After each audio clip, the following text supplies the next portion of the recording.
أعلن الاتحاد الفرنسي لكرة القدم عبر حسابه على مواقع التواصل الاجتماعي عن تعيين هيرفي رينار رسميا مدرب جديد للمنتخب الفرنسي للسيدات حتى عام 2024. وجاء تعيين هيرفي رينار بعد رحيله عن تدريب المنتخب السعودي الأول لكرة القدم بعد مسيرة حافلة تخطت حاجز 3 سنوات. وقال الاتحاد الفرنسي لكرة القدم في منشوره على تويتر: هيرفي رونار هو المدرب الجديد لفريق السيدات الفرنسي بتوقيع عقد حتى أغسطس 2024.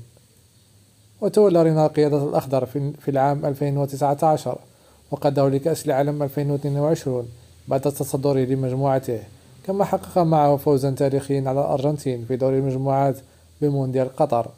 ويأتي تعيين رينار المتوج بكأس إفريقيا مرتين مع زامبيا وكوت ديفوار قبل أقل من 4 أشهر من انطلاق نهائيات كأس العالم للسيدات في أستراليا ونيوزيلندا، والتي ستأخذ سيدات فرنسا غمارها بين يوليو وأغسطس المقبلين.